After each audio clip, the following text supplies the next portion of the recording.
Robert Woods joins me here on the show. How are you doing, Robert? How you doing? I'm doing well. Thanks for having me on the show. You got it. So you knew you were going to the house, right? At 3rd and 33, you're like, I feel it, right? That happened? I just saw, initially how they play. I just knew I had a whole lot of space. I knew where my blockers were coming from, and pretty much, they blocked and went untouched and just ran, let them do all the work and just find the lane. And I guess now impossible happened. 3rd and 33 for a touchdown. Exactly. Now what's next? 3rd and 34, right, Robert? Right? Hopefully not, but you don't want to be in those downs and distances, I No, understand. Well, not at all. I'll tell you what, Robert, I don't even know if you can call this offense on schedule. It's on something. I mean, it's unbelievable. What is it like to be part of a group performing as you guys are right now? It's fun. It's exciting. It's competitive. But it starts on the practice field. We enjoy coming out here. We compete. We push each other, and it's just one team goal. We enjoy practicing. We enjoy playing together, and we play together on Sundays. Well, give me an example of the competition. When you say competitive, that would not be a word that I think fans would be used to hearing describing an offense that's on tilt like this. Yeah. Just how we practice, we it's not only receivers, but in our receiver room, Tavon, Cooper Kupp, Sammy Watkins, Farrell Cooper, we're all running at practice, trying to pretty much put highlight plays, in the practice field. Same with Todd Gurley, and they're tracking our speed. Yeah, we're practicing hard, and we're all just, that's what I'm saying. We practice hard, so when we get out there on Sundays, it's just like practice. We practice hard. We practice how we play. Robert Woods here on the Rich Eisen Show. Let's talk about your journey a little bit here. Did you ever think you'd be back at the Coliseum playing football again when you left USC, Robert? No, I didn't. And I thought, that was my last time to play at the Coliseum. I got an opportunity last year with Buffalo playing against the Rams. And then, I thought that was my, for sure, last opportunity. And, got signed with the Rams, and then just the home stadium, home field, and been playing there for some years now. So, I love the stadium, love the feel of that grass. And do you ever have a moment with Sammy Watkins in that receiver room when you're hearing about the offense that's being dialed up and how you guys are performing well in it? Just looking at each other, two former Buffalo Bills, and just say, can you believe we're in this situation together? Do you ever have those moments with Sammy?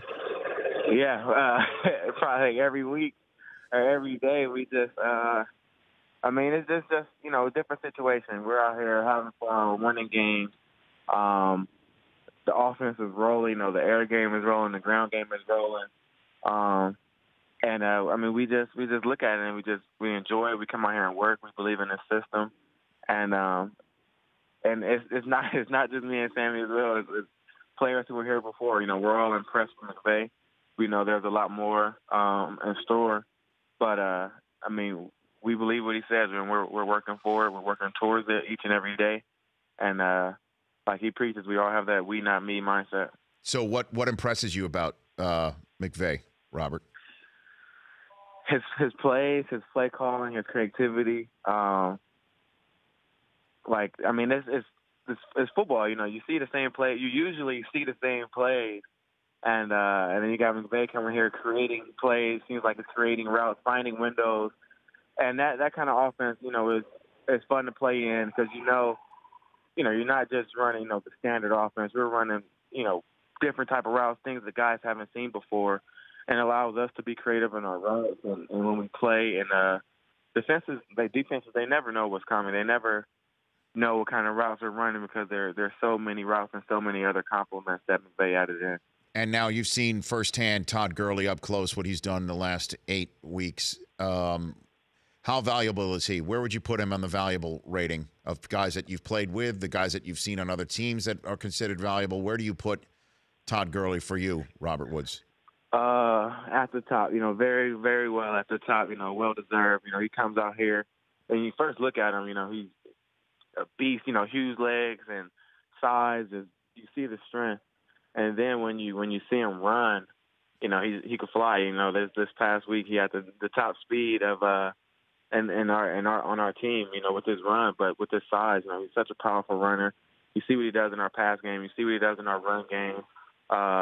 You see what he does on the goal line. He's contributing everywhere on this field and to the team's success. He's one of our leading scorers, but he's really just keeping this team going. And the situations when we feel like we can't get out of, Ty Gurley is there on a check down or something, bringing us through. What do you mean by top speed? You guys have this thing measured in practice or during the games? What are you talking about? Both. Top speed. Both. We're every day we're having our speed check pretty much, and we're trying to roll. We're just trying to compete. Reach some top speeds, and then get ready for Sunday and do it again on Sundays. But that's the kind of talk I say with this team. We're competing out here at practice, but those monitors allow us, to go hard and to compete and even push yourself even more when you hear the next guy is running this or the other guy is running this. You're always trying to compete and be faster, really, and that's what pushes this offense. Robert Woods here on the Rich Eisen Show. Have you won a speed check lately? Have you won one of those? Yeah, I have. I actually thought I won it on that 3rd and 33, but Gurley actually snuck up and got me on the speed. Which play? Which play did Gurley beat you on? I want to say it was the second play of the game. His first, pretty much our opening drive, first big play. He ended up hitting at top speed, faster speed. Who breaks this news to you? Was it NFL, our team? Okay. It's been Interesting. so far. Huh. This is the first I'm kind of hearing this speed check sort of thing. We got to change the numbers next week. We got to be dirty. Well, I don't know, Robert. I mean, I do know some people in the NFL. I'm not saying I would, cook the books or anything like that, but maybe I would. To be very honest with you, be honest. What's it worth? You got to check it out. It doesn't hurt. Now, in all seriousness, though, Robert, there was a lot of conversation, and Rodney Harrison called out Eli Apple on that play that we're referring to, that 3rd and 33, went right up the gut. He on NBC just circled a lot of Giants players saying they quit. Did you think the Giants quit on their team in that game on Sunday? Yeah, I don't know. I look at ourselves. I know, we played the full game. We played all 4 quarters competitive. We don't worry about, how our opponents play. We don't try to match or, we like to play our game. We like to play, full 4 quarters and compete to the max, every unit, offense, defense, and special teams, Okay. We're really just worried about this Rams team and how we practice and how we play. And we love, this team loves to compete, every play. All right. So you took the high road on me right there. Well done, Robert. Very, very well done. I noticed that. Dion, did you hear Dion's line that he doesn't know the address of the high road? I guess you know the address of the high road. Right. Yeah, I for sure know that. What is Houston presenting on film for you? Checking them out as you got Houston coming in with Tom Savage and Deshaun Watson sadly not being there anymore. Yeah, just watching them, offensively or defensively, I should say. We're watching them. We see Joseph on the corner, Jackson on the outside, competitive group of guys. Back there, Clowney always causing problems. So we got a tough task ahead of us. We know they're still a good team. They're losing their quarterback, but it's still the NFL. These teams are competitive. They got a quarterback who has a history with them. So he knows how to win games.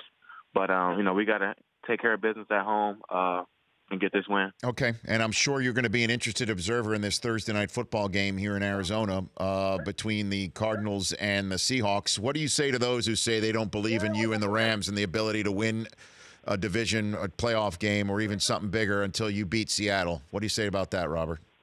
Yeah, we don't worry about it. We know what this team can do. We're not really looking at the outside source. We're taking it one game at a time. We know we have both teams on our schedule, in the near future coming up. But as of right now, we're focused on Houston. We're worried about Arizona and Seattle when we have a chance to play them again. Man, you're just on the high road right now. You need an oxygen tank. I mean, you're just one game at a time. Am I getting too high up there? I don't know. That's what I'm saying. I mean, you're on the mountaintop right now, Robert. You're high roading it. You're one game at a time. And me. I mean, but you got the Seahawks doing what they did in the past, and they came in your house and they beat you. There's no sense of like wanting to get back out there and prove something to those who need proving, Robert? Yeah, most importantly, it's more toward ourselves. We knew we were in a competitive game. We ended up, slipping up at the end. We missed out on a touchdown earlier in the game. So a lot of the mistakes in that game were more on our part. So that's kind of why we're not really. I mean, we're looking at opponents, but we know it's more about us. We feel like we control the game. What we do in our aspect of controlling the ball, turnovers. That's how we win games and stuff like that. So Seattle is a competitive defense, great defense. They always find ways to stick around and win games with Russell Wilson. So we know it's going to be competitive when we play them. But we got to play them up there. But we know it's all about this team and what we do, what we can control. And if we protect the ball and do what we're supposed to do, stop them on defense and put up points on offense, we know we should end up with a win up in Seattle when that time comes. All right, Chris Brockman, he's my on-air compadre here. Robert Woods refused to say the Giants quit and that they're going to kick the Seahawks' ass next time they see him. He just would not I know. That's pretty weak. Hey, you said it, not me. Okay. Great chatting with you, Robert. Congrats on everything going on right now. It's exciting to watch. Exciting to watch. This happen in Los Angeles too. It's good stuff. Thanks. Hope we can keep it going and keep this win streak rolling. Okay, we'll chat soon. That's Robert Woods of the Rams, the Los Angeles Rams, the 6-2 leading in the NFC West Los Angeles Rams here on the Rich Eisen Show. For more Rich Eisen Show, tune to Audience Channel 239 on DirecTV or download the Rich Eisen Show app.